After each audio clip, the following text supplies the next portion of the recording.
What is up, everybody? It's been a few weeks since I last saw you.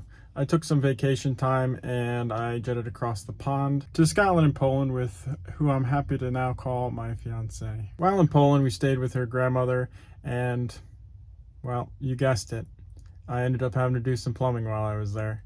So that's what this video is going to be about. It's a pretty simple one, just changing an aerator, although it's not any aerator that I've seen here in the United States. We ended up having to go to the local box store, Castorama. It's kind of like a Lowe's or a Home Depot here in the United States. We were able to get the part there.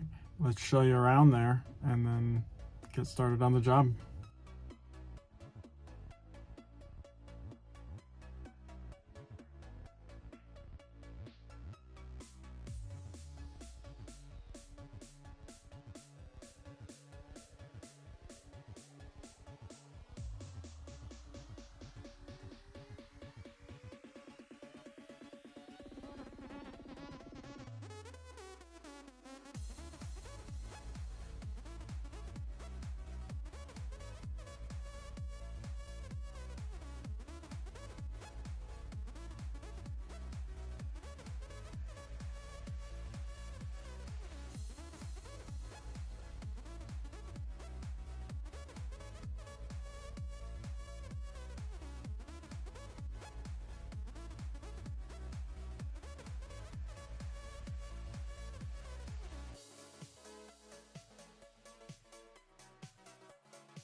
Okay, so here we have the existing aerator.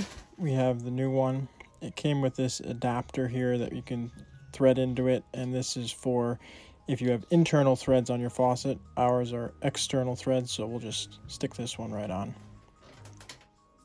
There are two rubber washers. We'll use the thicker one. The existing aerator uses some rope to tie it in to hit the center of the basin. The issue was that it was dripping, so I'm loosening it here to show you that in that aerator there's actually water trapped via vacuum. So after the faucet has been shut off, it's going to drip for a little while until there's equilibrium in that aerator and the water in there has either reached a vacuum where it's not going to drip or it is all dripped out. Now we have to undo this knot.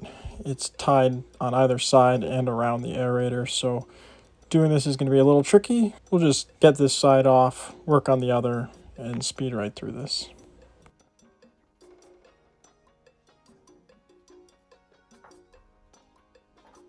And that's one side done. This rope is a bit of a pain to get apart.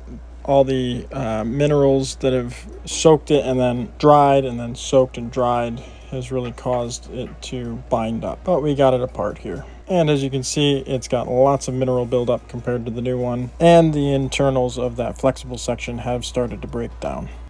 We'll go ahead and get this new one installed here. It shouldn't really be too much of an issue, just thread it on.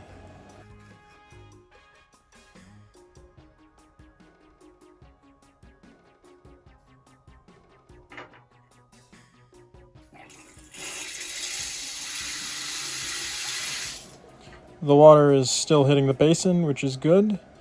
And then I noticed here that the silver part actually is a bit loose, so I was checking to see what that is. And then I also wanted to double check that water was being retained in the aerator so that I could explain it to my fiance's grandmother. I also double checked and wanted to make sure that it does indeed hit the basin and won't cause an issue when running without that rope attached to it.